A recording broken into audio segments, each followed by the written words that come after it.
एक ऐसा IAS officer जिसे 21 साल की सर्विस में 25 बार ट्रांसफर किया गया। जहां भी पोस्टिंग मिली वहां कई लोगों की नींद ही उड़ गई। इनका नाम है तुकाराम मुंडे, 2005 बैच के आईएएस ऑफिसर। अब ये महाराष्ट्र की फूड एंड ड्रग एडमिनिस्ट्रेशन यानी एफडीए के कमिश्नर हैं। चार्ज संभाले सिर्फ 2 महीने हुए हैं और इन्होंने ऐसे एक्शंस लिए कि कुछ डेयरी ओनर्स रेड के डर से दूध तक नाली में बहा रहे हैं। मुंबई का 73 साल पुराना मशहूर आइसक्रीम पार्लर के रुस्तम एंड को का लाइसेंस भी सस्पेंड हो गया। कई लोग इन्हें महाराष्ट्र का रियल लाइफ सिंघम बुलाते हैं, लेकिन खुद तुकाराम मुंडे कहते हैं मैं सिंघम नहीं हूँ।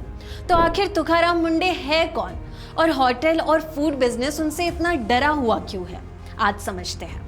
नमस्कार, मैं हूं तमन्ना सिंह और आप देख रहे हैं मनी मैच। मई 2026 में तुकाराम मुंडे ने महाराष्ट्र एफडीए के कमिश्नर का चार्ज संभाला और चार्ज संभालते ही डिपार्टमेंट का काम करने का तरीका ही बदल गया। सिर्फ पहले महीने में एफडीए ने 904 से ज्यादा रेड्स की। बैंड गुटखा और पान मसाला का 34 करोड़ रुपए से ज्यादा का माल जब्त किया। इसके अलावा एफडीए ने यह भी कहा कि जरूरत पड़ी तो ऑर्गेनाइज्ड गुटखा नेटवर्क के खिलाफ MCOCA यानी Maharashtra control of organised crime act भी लगाया जा सकता है। ये एक बहुत सख्त कदम होगा क्योंकि अब तक ये कानून ज्यादातर गैंग के जरिए होने वाले अपराध के लिए ही इस्तेमाल होते रहा है। अब बात है दूध की। मुंडे ने साफ कहा है, दूध सिर्फ एक फूड प्रोडक्ट नहीं है, ये करोड़ों बच्चों, माओ, पेशेंट्स और सीनियर सिटीजन की न्यूट्रिशन की बुनियाद है।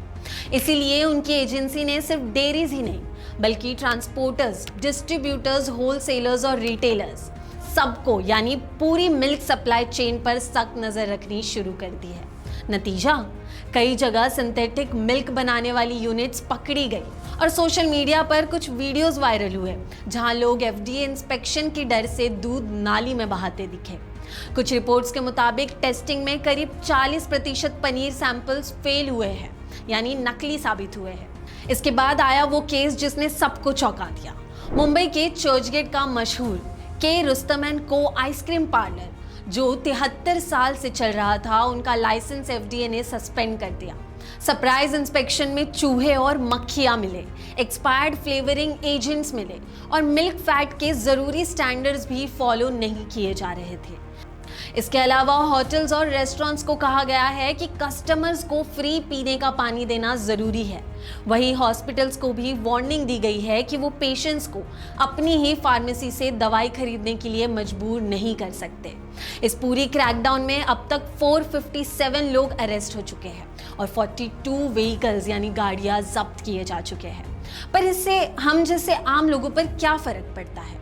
सबसे पहली बात, ये सीधा हमारी सेहत से जुड़ा हुआ मामला है। जो दूध, पनीर या आइसक्रीम हम रोज खरीदते हैं, अगर वही मिलावटी निकले तो सबसे ज्यादा नुकसान बच्चों और बुजुर्गों को हो सकता है। ये सिर्फ फूड बिजनेस की स्टोरी नहीं, पब्लिक हेल्थ का मुद्दा भी है।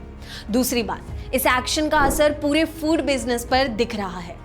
छोटे डेयरी वेंडर से लेकर बड़े फूड ब्रांड्स और ऑनलाइन फूड डिलीवरी प्लेटफॉर्म्स तक सबको फूड सेफ्टी के रूल्स और सख्ती से मानने पड़ रहे हैं। कई एस्टैब्लिशमेंट सील हो चुके हैं, कुछ ने अपनी सप्लाई ही रोक दी।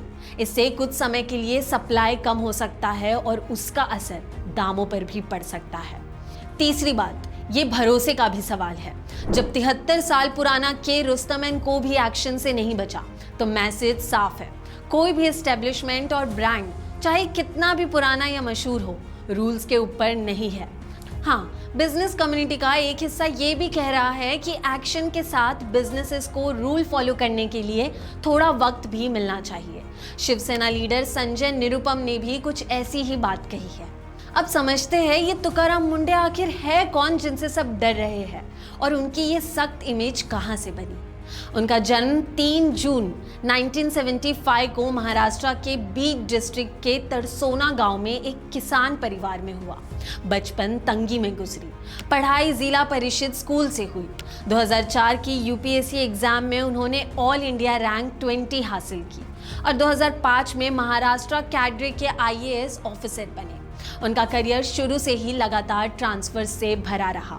नांदेड़ में असिस्टेंट कलेक्टर रहे, नागपुर और वाशिम जिला परिषद के सीईओ रहे, जलना के डिस्ट्रिक्ट कलेक्टर बने और मुंबई में सेल्स टैक्स जॉइंट कमिश्नर की जिम्मेदारी भी संभाली। सोलापुर के कलेक्टर रहते हुए उन्हें खुद सीएम देवेंद्र फडणवीस ने बेस्ट कलेक्टर कहा था, लेकिन उनकी सबसे ज्यादा चर्चा तब हुई जब उन्होंने बड़े शहरों की सिविक बॉडी संभाली। पुणे की पीएमपीएमएल में उन्होंने कई सख्त फैसले लिए, जैसे अटेंडेंस ना देने वाले कॉन्ट्रैक्ट ड्राइवर्स को ही हटा दिया। नवी मुंबई के म्युनिसिपल कमिश्नर रहते हुए उन्होंने इल्लीगल कंस्ट्रक्शन पर बुलडोजर चलवा दिया। उनके खिलाफ नो कॉन्फिडेंस मोशन तक आ गया। कॉर्पोरेटर्स का कहना था कि वो इलेक्टेड रिप्रेजेंटेटिव्स की बात ही नहीं सुनते। नासिक म्युनिसिपल कमिश्नर रहते हुए उन्होंने गार्बेज सेग्रीगेशन भी सख्ती से लागू किया। वहां भी नो कॉन्फिडेंस मोशन आया, लेकिन जब उनका ट्रांसफर हुआ तो कई लोग उनके सपोर्ट में सड़कों पर उतर आए। सबसे ज्यादा विवाद नागपुर म्युनिसिपल कॉर्पोरेशन की पोस्टिंग के दौरान हुआ।